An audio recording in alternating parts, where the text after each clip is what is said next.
if I lay down and I play dead and I stay dead, maybe you'll get sick of being the monster out of my head, under my bed. Think you're something out of my mind. Oke, kembali lagi di So Jadi Pandit. Kali ini kembali lagi di hari Selasa, tentu saja adalah pembahasan mengenai Champions League, preview Champions League ya yang akan main nanti malam dan juga besok malam. Ada beberapa pertandingan yang tentu saja seru ya, dan juga ada berbagai partai hidup mati tentu saja untuk tim besar agar bisa lolos ke babak knockout. Langsung aja kita ke pembahasan pertama, itu Manchester City berhadapan dengan FC Copenhagen. Kemarin di pertandingan kemarin mereka kan ketemu, City menang 5-0, jadi ya gue rasa juga tidak ada kesulitan dari Manchester City di pertandingan kali ini. Jadi ya harusnya sih bisa dilibas ya. Terus kita ke Napoli Ajax. Nah, ini yang menarik nih. Kemarin Ajax bermain di kandang sendiri menghadapi Napoli, diobok-obok 1-6. Dihajar 1-6. Tidak diberikan peluang sedikit pun oleh Napoli untuk bisa mempersulit Napoli dalam memenangkan pertandingan. Nah, kali ini bermainnya di kandang Napoli. Napoli butuh hanya 1 poin. Ya, 1 poin. Mereka sekarang udah 9 poin. Dan biasanya Champions League itu minimal 10 poin untuk bisa memastikan diri lolos ke babak fase knockout. Maka dari itu mereka hanya butuh 1 poin. Ya, 1 poin untuk bisa lolos ke babak selanjutnya. At least mereka tentu saja ingin menjadi juara grup, sehingga kemenangan akan semakin memperkokoh posisi mereka di peringkat pertama. Ya, posisi mereka menjadi juara grup. Jadi gua rasa walaupun setidaknya mereka hanya butuh 1 poin lagi di pertandingan kali ini, menurut gue Napoli akan juga bermain dengan full tim, bermain dengan full kekuatan penuh ya kalau menurut gue, karena tidak bisa meremehkan Ajax ya. Walaupun mereka kemarin bantai Ajax di kandang sendiri, di kandangnya Ajax, tapi tetap mereka harus menjaga fokus mereka, dan memang sedang dalam tren yang luar biasa bagus sekali di Liga maupun di Champions League. Jadi harusnya Napoli menurut gue bisa kembali mengambil 3 poin di pertandingan kali ini dan menjadi tim pertama yang lolos ke babak fase knockout, itu menurut gua. Terus dan juga Manchester City ya, berarti tadi 2 tim ini menurut gua besok harusnya langsung bisa dipastikan lolos. Atletico Madrid klub Brugge kalah kemarin 2-0 kalau nggak salah ya, Atletico sama klub Brugge. Jadi ya gua nggak tahu deh Atletico ini gimana nasibnya. Mereka ada di peringkat 4 loh sekarang, walaupun poinnya sama dengan peringkat 2 dan 3.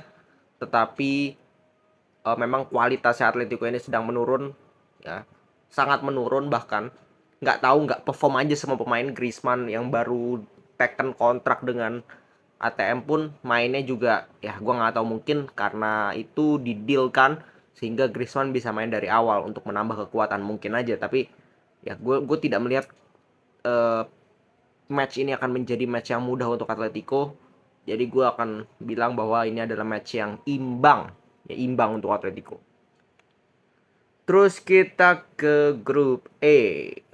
Grup E, Milan Chelsea. AC Milan berhadapan dengan Chelsea. Kemarin Chelsea menang 3-0 ya, tidak memberikan Milan benar-benar peluang yang berbahaya. Nah, kali ini bermainnya di San Siro, tentu saja berbeda. Tentu saja Milan dengan ambisi yang berbeda. Mereka dari peringkat 3 sementara mereka harus menang untuk bisa memperkokoh, untuk bisa menyalip Chelsea di peringkat kedua kalau mereka ingin lolos. Nah, ini kesempatan satu-satunya menurut gue ya untuk bisa istilahnya menggeser Chelsea dari posisinya. Karena setelah ini kan Chelsea ketemu Dinamo Zagreb juga, Milan juga ketemu Dinamo Zagreb. Mereka berdua juga harus ketemu dengan Salzburg. Jadi head to headnya ini benar-benar Milan dan Chelsea ini hanya di pertandingan ini terakhir. Maka dari itu menurut gue Milan akan jauh lebih, gue harapkan ya, jauh lebih bagus mainnya daripada pertemuan pertama. Jauh lebih menekan sehingga terjadi banyak gol. Bukan dari satu tim doang, tapi terjadi dari 2 tim. Nah, ini gue pengen lihat bagaimana Milan sebenarnya peluang menang, apakah peluang menang Milan ada? Iya, ada. Walaupun Chelsea sedang on fire, tetapi Milan juga tidak jelek ya di Liga. Mereka juga bisa memenangkan pertandingan-pertandingannya. Nah, ini tergantung kembali lagi. Formasi dari Chelsea ini penting. Formasi dari Graham Potter. Apakah dia pakai 3 back atau 4 back lagi? Karena pakai 3 back kemarin terbukti mereka bisa hajar Milan. Pakai 4 back di Liga mereka juga bisa hajar lawannya. Jadi pendekatan itu setiap pertandingan beda-beda kan untuk pelatih. Jadi kita lihat nanti counter strategi yang akan dilakukan oleh Graham Potter.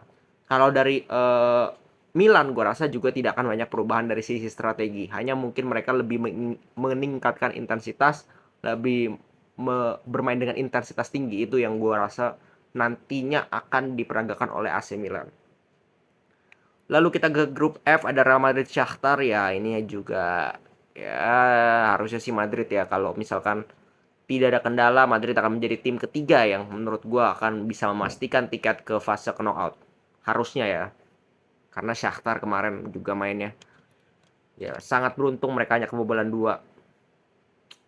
Terus kita ke ya Napoli juga tadi butuh 1 poin doang ya dari Ajax. Tadi kan gue sudah bahas. Terus kita ke Dortmund Sevilla ini juga masih gue bilang Dortmund karena Sevilla sangat buruk ya trennya. Tapi kan kemarin Lopetegui kan dipecat ya, kemungkinan bisa jadi aja ada kejutan, ada sesuatu yang ingin ditampilkan oleh caretaker sementara dari Sevilla. Sebentar gue cek siapa ya namanya, Sampaoli. Oh bukan caretaker, bahkan Sampaoli ya, ini pelatih yang pernah menangani timnas Argentina juga, tidak terlalu bagus di timnas, tapi siapa tahu di klub Jorge Sampaoli bisa membawa Sevilla ini menjadi tim yang kembali lagi ke dimana identitasnya mereka berada di Liga maupun di Liga Champion. Karena walaupun Sevilla ini istilahnya di La Liga tuh penghias 4 besar doang, terus di Champions League juga paling mentok 8 besar, paling kalau enggak Euro paling mereka juara kan berarti itu beruntun. Tapi still mereka tidak boleh di posisi buruk banget seperti sekarang gitu. Mereka di peringkat ketiga hanya 1 poin dari 3 pertandingan, itu menurutku salah satu hasil yang sangat-sangat buruk. Oke. Terus PSG Benfica. Nah, PSG Benfica kan kemarin juga bisa menahan imbang PSG kan di kandang Benfica. Ya waktu itu padahal Messi bermain. Nah, di pertandingan kali ini Messi tidak bermain. Ini menjadi PR karena Messi kemarin terbukti perannya itu penting sekali terhadap PSG ketika melawan Reims. Tidak ada Messi, mereka tidak bisa mencetak gol. Nah kita lihat nanti, karena Benfica ini timnya all out sekali loh. Mereka counternya juga sangat cepat, mereka bermain dengan Spartan ya, bertahan dengan solid, dan as a team mereka cukup bisa merepotkan PSG gue rasa. Jadi PSG juga tidak akan mudah di pertandingan kali ini, walaupun mereka tentu saja punya segalanya untuk bisa memenangkan pertandingan kali ini, tapi still menurut gue ini akan menjadi pertandingan yang sangat sulit untuk PSG. Nah kita ke hari Kamis, ada Liverpool Glasgow Rangers. Ya harusnya sih Liverpool ya, dengan segala keburukan mereka di Liga, gue rasa tetap kualitasnya itu di atas Glasgow Rangers mau gimana pun. Terus kita ke Barcelona Inter. Nah ini cukup seru nih. Barcelona Inter ini menurut gue menjadi pertaruhan nyawa dari Barcelona di Champions League. Kenapa gue bilang seperti itu? Karena Barcelona sekarang ada di peringkat ketiga dengan 3 poin.